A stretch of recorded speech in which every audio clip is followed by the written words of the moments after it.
প্রিয়া। আমার গ্রামের বাড়ি হচ্ছে মল্লিকার দিঘি, ব্রাহ্মণপাড়া উপজেলা, আর জেলা হচ্ছে কুমিল্লা। আমি বর্তমানে চট্টগ্রাম বিশ্ববিদ্যালয়ের সোশ্যোলজি মাস্টার্সের স্টুডেন্ট প্লাস ছাত্রদলের রাজনীতির সাথে যুক্ত।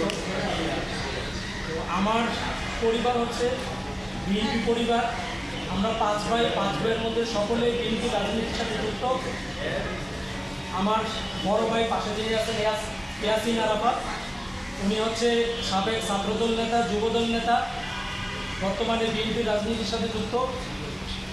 এই বিষয়টা মেনে নিতে পারেননি আমাদের পার্শ্ববর্তী প্রতিবেশী কুমিল্লা দক্ষিণ জেলা আওয়ামী লীগের ত্রাণ ও সমাজ কল্যাণ বিষয়ক সম্পাদক এম.এ. জাহের এমপি। তিনি কুমিল্লা 5-এর সাবেক এমপি এবং কুমিল্লা দক্ষিণ জেলা ছাত্রলীগের সাবেক সভাপতি, সাবেক উপজেলা চেয়ারম্যান আবু তয়েব ওপি সহ যাদেরকে আজকে আমি আসামি করেছি, তারা বিভিন্নভাবে আমার পরিবারের উপরে 8 সালের পর থেকে বিভিন্ন নির্যাতন নিপীড়ন শুরু করেছে।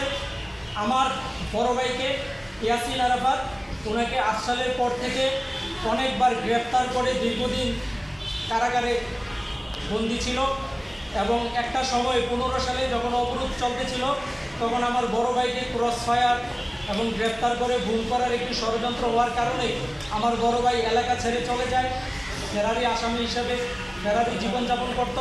ঠিক তারই ধারাবাহিকতায় 2016 সালের 21শে জুলাই আমাকে ছলে বলে কুমিল্লা শহর থেকে অপহরণ করা হয়। এম.এ. জাহের এবং আবু তৈয়ব ওপি গণদের নেতৃত্বে আমাকে কুমিল্লা শহর রেল স্টেশন এলাকা থেকে অপহরণ করে ওপির পশ্চিম বাগিচাগাঁও কুমিল্লা শহরে ওই বাসায় নিয়ে নির্যাতন করে। এর পরবর্তী সময় আমাকে গ্রামের দিকে এম.এ. জাহের এমপি তার বাসায় নিয়ে যায়। ওখান থেকে একটি পরিত্যক্ত বিল্ডিংয়ের মধ্যে ঢুকিয়ে আমাকে রাতভর নির্যাতন করে। সকালবেলা আমার 2 চোখ ছুরি দিয়ে উপড়ায় ফেলে।